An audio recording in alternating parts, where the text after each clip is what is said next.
All right, this is the probably the fifth time that I'm recording this now because Photoshop just freezes every 10 minutes. I didn't know that.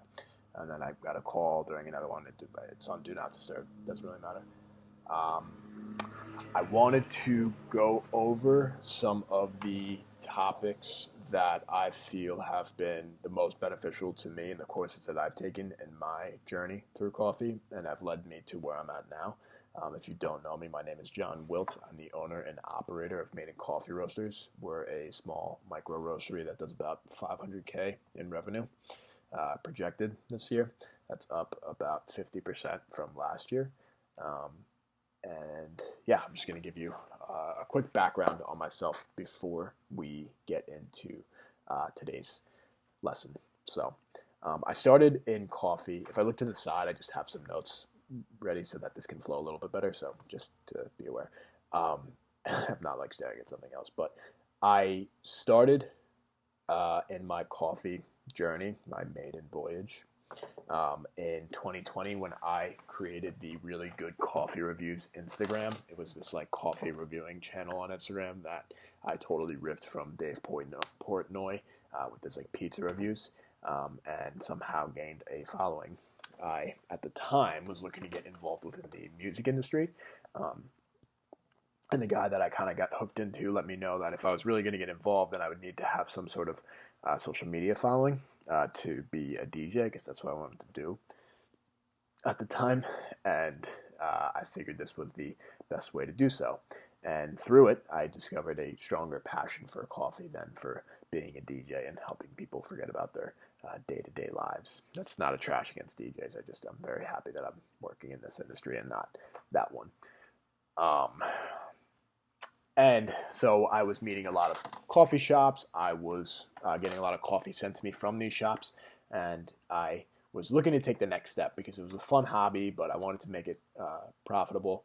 And what I realized was I wanted to get into coffee roasting. So me and my roommate at the time, who's David in this school community, he's one of the members, we bought a sample roaster from Alibaba. This electric sample roaster that required us to hook up to a 240 volt outlet that we installed within our garage of the apartment we were renting out at the time. I'm not sure how legal that was, but it's what we had to do, so we did it. And I was looking to get a commercial space, and I ran into some coffee shop owners that were looking to sell their coffee roasting business at the time. It was post-COVID. They just got the wind taken out of their sales.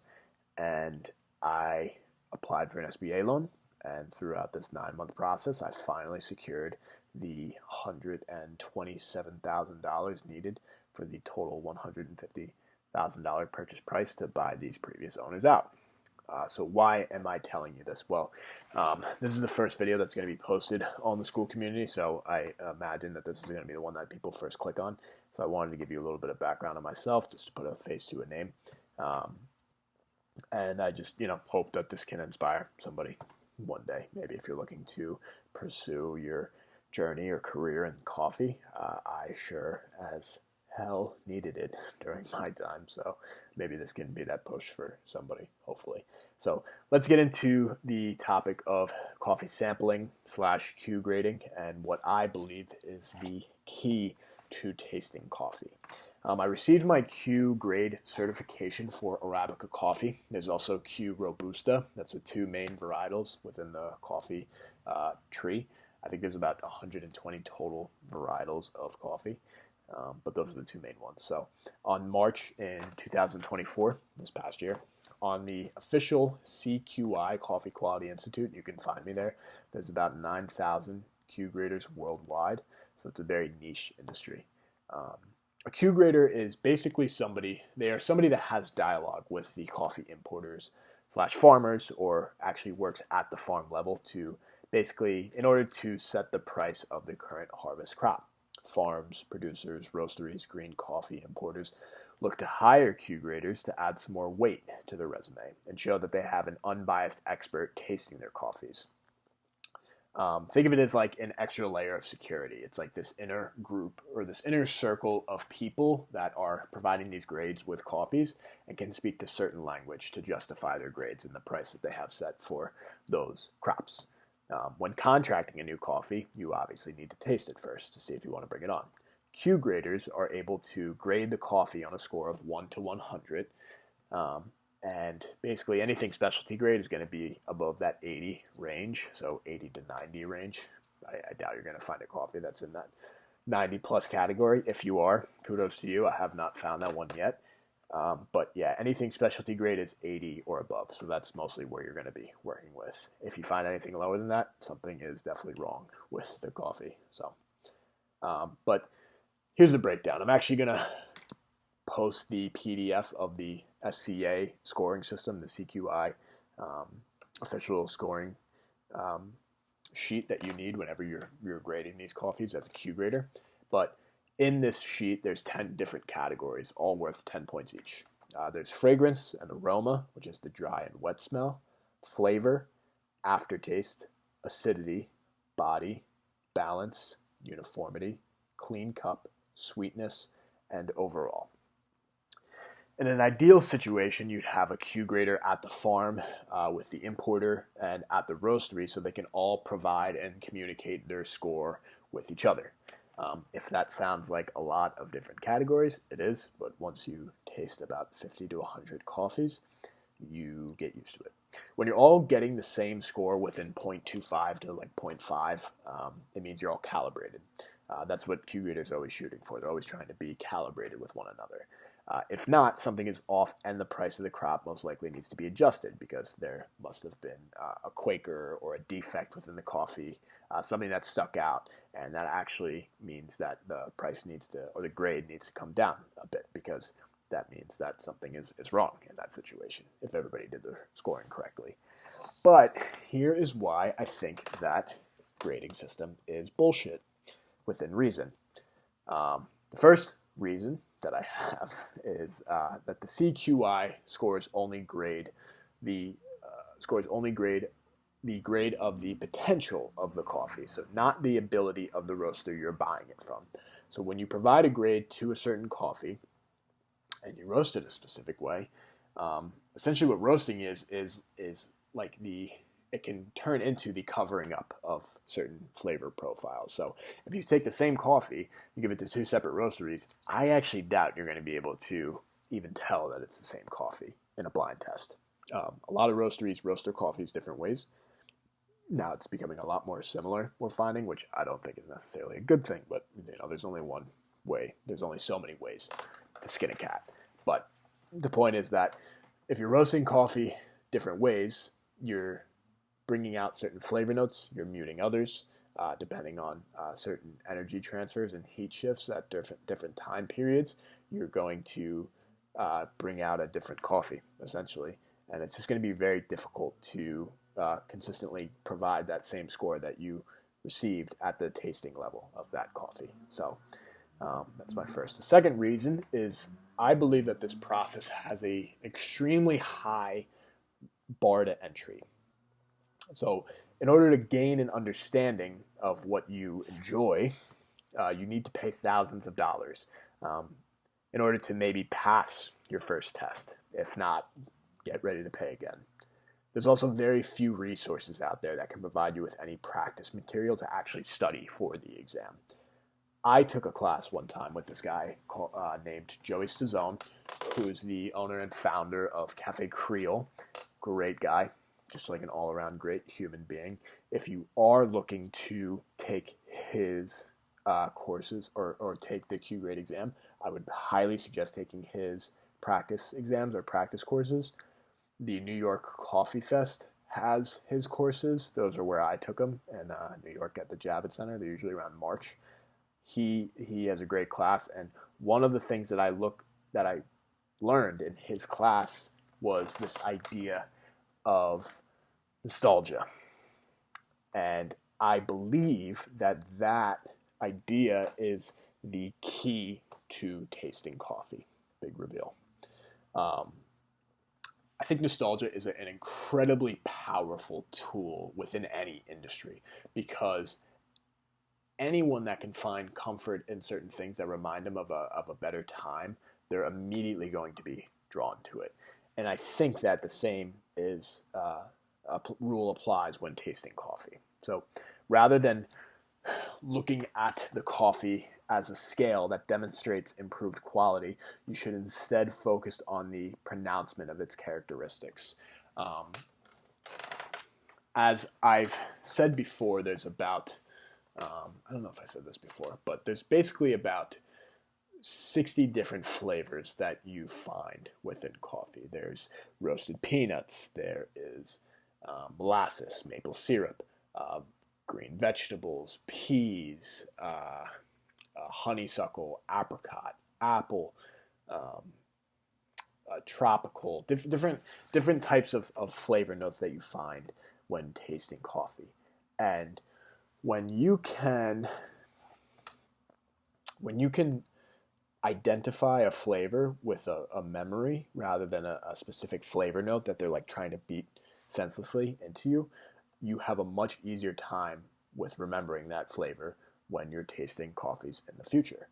Um, it's almost like second nature at that point, because rather than trying to warp your mind and assuming with this flavor as being good or this flavor as being bad, you're now saying, okay, well, this reminds me of that. This reminds me of a time where, my mom used to make me lunch in second grade, and I remember that she would always pack me this certain thing, and this tastes like second grade school lunch. Like I remember putting that as one of my things. Didn't really necessarily taste like that specific flavor. It just tasted like that memory to me. And I remembered every single time I found that similar flavor. I think it was apple or something.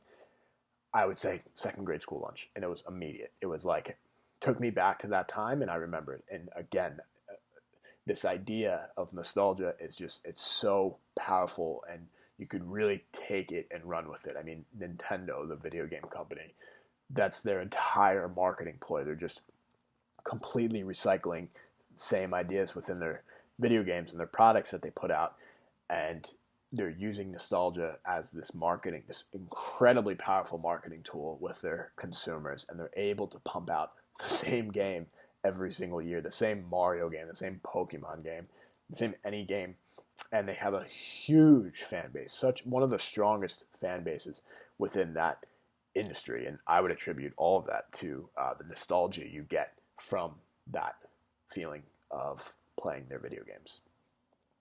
And again, you could take that idea and run with it. That could actually be a problem for some people. You can just not grow up and just always stay in this like childlike state of just wanting to feel that same warm, fuzzy feelings instead of, um, I don't know.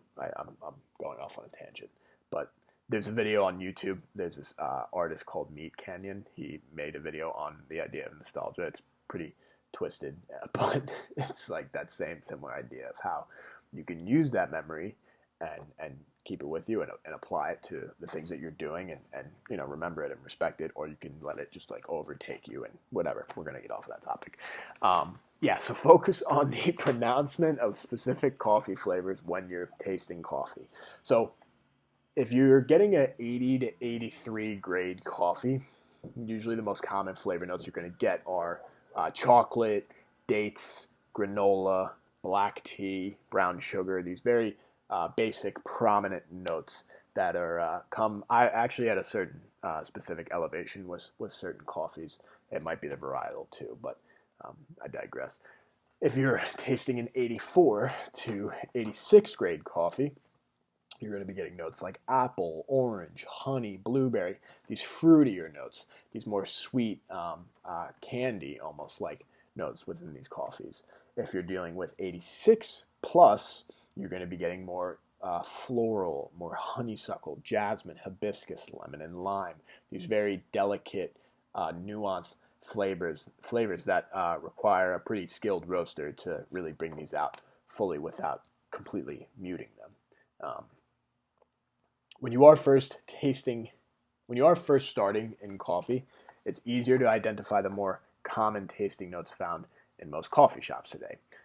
Most of the drinks that you're getting, the cappuccinos, the lattes, cortados, flat whites, any espresso-based drink, is going to be a blend of about 80 to 83, maybe 84 grade, maybe up to 85 grade coffees, but that lower end of the 80 scale because of cost. When you're roasting a coffee that dark, you don't necessarily need those candy sweet flavor notes because those are the drinks that your customers are getting on a consistent basis, and they're still good, but they're just not those like higher end grade, because you don't need those to be there when you're making a espresso roast or a medium or dark roast coffee. You're muting most of those flavors, so what's the point of even having them in the first place? And I'd argue that coffee professionals can actually attest that their favorite coffees are some of the most reliable ones that don't require as much attention to detail when going through the processing method. Again, keeping with that idea, you're usually always coming home to the same few coffee shops that you know are solid. Obviously, you're going to be getting their single origin coffees that are those higher grade ones, but most of the time you're getting those house blends, those house roasts that you're more used to. As fun as it might be to taste some of the more funkier coffees, there is always that one or two you can just always come back to. That may change from time to time, but that can also come down to what stage of life you're in, and the coffee you're most interested in can reflect your current status. So just make this a little bit more personal. I've gone through phases in life, or even had a time while working late nights as a bartender. I used to work in a restaurant for about 6 years as a busser, barback, and then a bartender, where coffees roasted so heavily they taste like a literal cigarette just before work are just what I needed. I never was a big drinker. I never really got into it. I always had celiac disease. I hope this video didn't freeze. If it did, that's going to be a problem. All right, it didn't freeze, so we're good. But yeah, so having those coffees taste just like a cigarette is literally just what I needed. I never was a big drinker. I never really partied that hard past like high school. I had celiac disease, so I never really could go out and like enjoy beer with friends, and just drinking a White Claw for the fifth time in a row was just not very appealing to me. And I remember as a child, a distinct cigarette smell, because my mother had a cigarette habit when I was growing up. But that smell was always so comforting to me, and it's like I could still smell it when I'm out in public sometimes. That like American Spirit cigarette smell, and it's just such a nostalgic smell to me, and it's I don't know why it's just incredibly comforting. And there's some times in life where I enjoy drinking coffees like that because it reminds me immediately, it just brings me back to that time in childhood. I've also had more times where I felt stagnant in life. So like I'm just not progressing. I'm not really moving at all. And a coffee with more of a bite or a higher acidity are what really gets me fired up some days. I remember working as a barback as a little bit younger within the restaurant industry, and I'd be chugging my fourth Red Bull of the day just to get through my 18-hour shift. I think that high acidity taste of a Red Bull is what just made me remember those times where I would just be fired up, ready to go. When I'd be working in these club shifts where lights are flashing, the music is blaring, it's so high energy, and those times where I drink that coffee, sometimes it just brings me back there, and I'm ready to go for the day. I'm just like fired up. I think that could be why. I think that's part of the reason why I am drawn to those coffees at times. But the point is that if you're able to correlate your sense of taste to a memory, you will be able to build up your mental reserve of coffee tasting a lot quicker than those who just try to mercilessly beat what a certain taste should taste like. If you are just starting off in coffee, try to take note of the coffees that you're tasting. Think of a time where it might bring you back to, or even if it's just the coffee shop that you're at, that you go to every single day. Maybe that's the taste that reminds you of just going back to that coffee shop. There's a certain aesthetic and atmosphere that you really appreciate there, and you just enjoy it. That could be the taste that a certain maybe roasted peanut taste makes you think of. But it doesn't need to be roasted peanuts. It could be that specific coffee shop. There's this coffee shop in Belmore called Turnstile. I love going there to do some work sometimes with my wife, because they just have a really nice atmosphere. I like the way that the interior is. It's pretty quiet most of the time, and I really enjoy just not being bothered and drinking a coffee and doing my work there. So some flavors that I taste, and their coffee has this very distinct like honey nut Cheerio taste, like kind of granola, more a little bit like drier, but just a nice like cereal taste to their coffee that is pretty enjoyable, and I really do like going to work there sometimes, and that's what that tastes. That's what I associate it with. So again, if you're just starting off, I would just really try to stick to the basics and what those specific tastes remind you of, just to build up that foundation for what you have. When you eat certain foods, remember that. Really try to just focus and pay attention to what kind of acidity it has, whether it's acidic or malic or phosphoric. You probably don't know what those acids are, but if you get your Q grader exam, you will know what those acids are. But just try to take note of the differences between the two and which different foods have, because you'll be looking to that if you're going to get your Q grader exam. This is the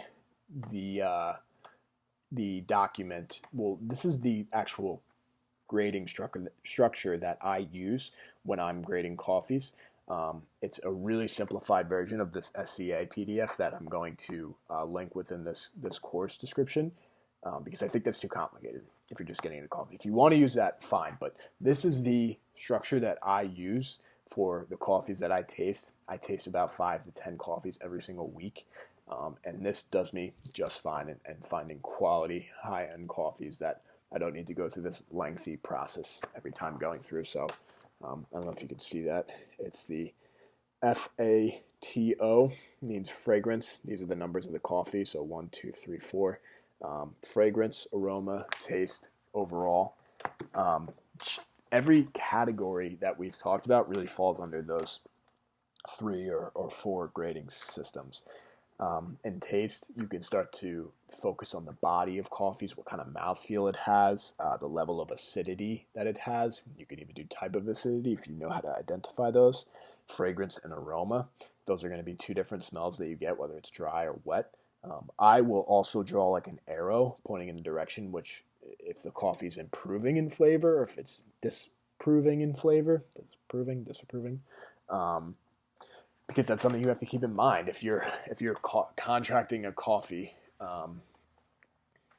If you're contracting a new coffee, you have to think of when the customer is actually going to be enjoying that coffee. So if you own a coffee shop, right, and you're creating an espresso blend, you want to know what that coffee tastes like immediately, because a lot of drinkers are just going to be getting espresso, chugging it, and that's it. They're done. You want it to be a very easy cup of coffee, nothing that's like too funky, because it's going to be something that sticks with them for the rest of the day.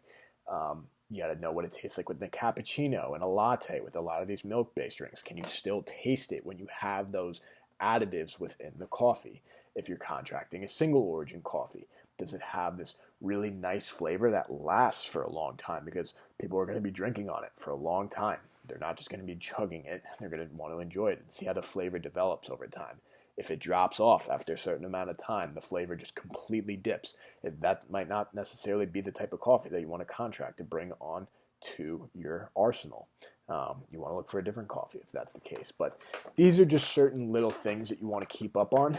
And the more that you're able to associate it with the memories that you have, the more developed your coffee business is going to become, and your roasts and the types of drinks that you offer at your cafe, whatever role you want to take on in the coffee industry, the better resume you have, like this safe of flavor that you have in the back of your mind that you can identify with. And the more you can separate yourself from your competition within the market, the more that you can develop your flavor profiles within your blends, because everybody's different. Everybody had a different childhood. Everybody had a different experience with certain tastes. And I want to end on just this one story, because I think it's pretty valuable, and I think it'll really drive this point home. But I was taking Joey Stazone's class from Cafe Creole, take his class, and he was talking about this idea of nostalgia, and he was talking about, in one of the classes he was teaching for Q graders, they were tasting the flavor apple. So you have this like pod that you drop in water, you shake it up, and then you pour it out for everyone, and everyone tastes it, and they're like, oh, apple, this is apple. And everyone's like, oh, I love this taste.